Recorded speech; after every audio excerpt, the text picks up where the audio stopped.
Hello friends, today we will learn to make this car in line and wash method.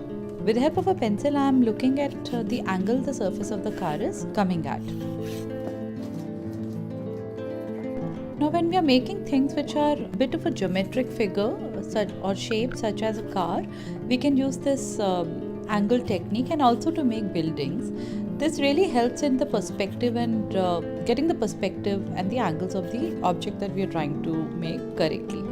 So if you see, I'm one by one looking at where the lines are falling and exactly copying the direction of that particular line, so that at least the basic shape comes into the right perspective. And of course the size of the object will differ depending upon the paper and what we are making, but with this at least the perspective will be correct.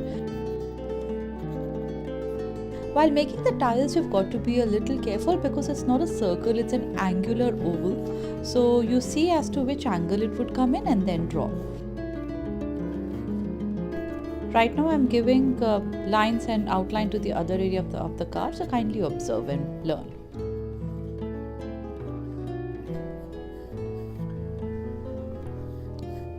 Now looking at the angle of the tire, like I said, it's an oval but an angular oval. So you can run your pencil over or hover over the drawing and then see as to which direction it is coming in. It really helps. Then looking at the base of where both the tires would be coming in, or the direction that they are both joining in, that's very important to see that they're both touching the ground.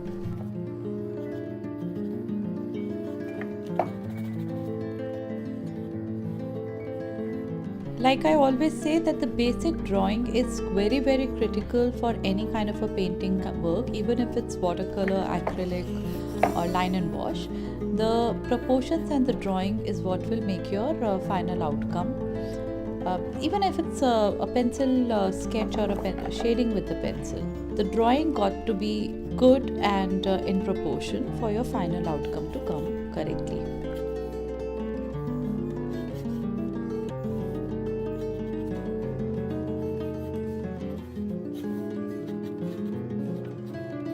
Now the pencil work will be erased, and hence I'm not too bothered about double line etc, because right now to show you how you can do line and wash, I am doing it over a pencil. And now I've taken a pen, a black color pen, and I am doing the lines over.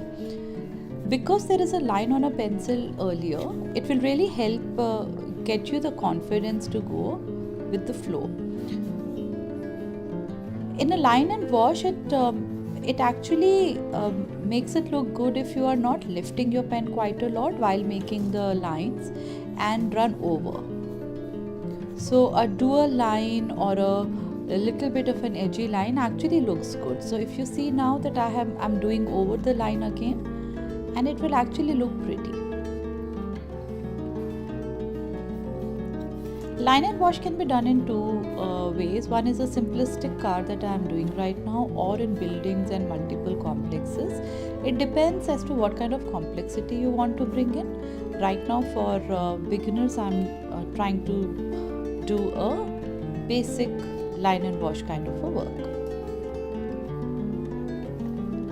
Like I said, as there was a pencil line, it gives me a flow to run my pen over it right now. Make sure that your pen and the ink is waterproof. So either if you're using an ink pen or a fountain pen, the ink needs to be waterproof, or a micro point pen also works.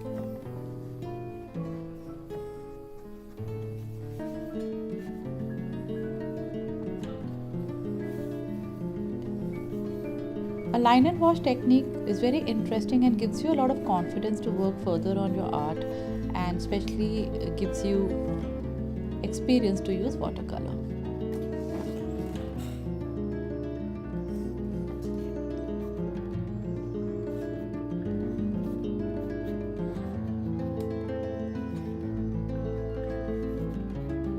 If you want to redo anything after the pencil work, you can actually make corrections at the time of giving the lines with a pen.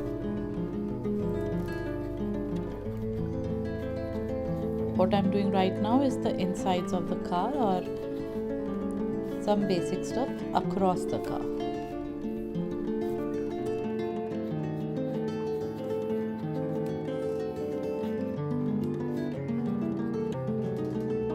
And that's about it. Time to color. What you have to be very careful of is not to color the entire car in one tone. If you see, I've left a lot of white here and there and leaving colors in some different places, and that too in a very light shade. Where I want a little more color, I'm giving a second wash over it. This gives you the texture of a car and makes it look pretty. That's the technique of a watercolor anyways, to give layers. But right now I'm doing a wet on wet. I'm not waiting for the paper to dry. I'm just observing where the darkness is or the darker values are, and I'm giving the color there. So this is the first wash, if we may call it, and you see, just giving a few brush strokes here and there, the shape of the car has started coming out well. Don't ever be afraid to make a mistake, because you can always lift the wet color with a tissue. Now the first wash somewhat so is ready, and now I'm coming with the second wash with some darker shades of where it shows in my reference picture. So if you see, wherever the darker tonality was, I'm redoing with a more color in my brush and coming out. Try not to do over the white color or the white places that we have left in the paper, because that is what will bring us the contrast and the dark value and the lightness. The paper white really makes things look good. In watercolor, you must always know that any color that we are leaving on the paper, after drying, it will become much lighter. Say 15 to 20% lighter, depending on how much water you had and what paint you are using or the brand you are using. But you should know that it will dry out and become lighter, and hence try not to put all the color in one go. If you want to make things darker, use light, let it get lighter, it's okay, and go with the next shade, because the transparency of the watercolor will make it look pretty.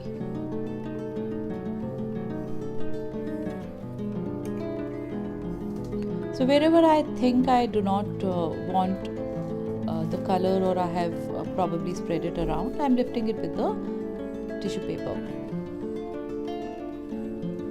Coming with a third layer or a third wash, and I'm only touching in the areas where I want darker values. I'm not touching in the area where I believe the tone or the color is enough.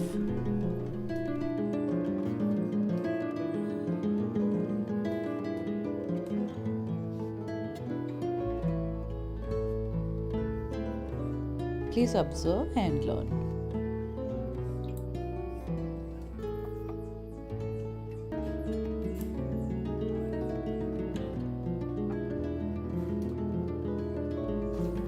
Lifting with the tissue paper really helps, because it gives you different texture at the place where you're lifting it from.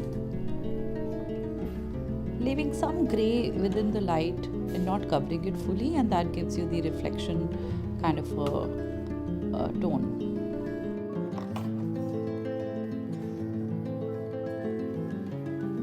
When it's about line and wash and this kind of an artwork, don't worry about making mistake and the artwork or the paint going a little crooked, because it is a bit in an animated form and not in a realistic form. So be it.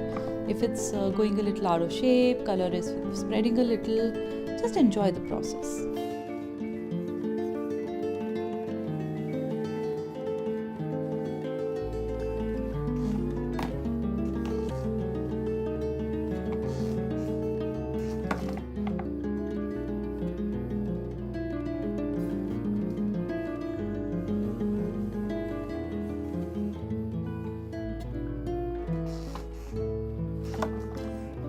Now time to make the shadow. Shadows in an artwork is very important. It gives you the depth and a bit of a realistic touch to it.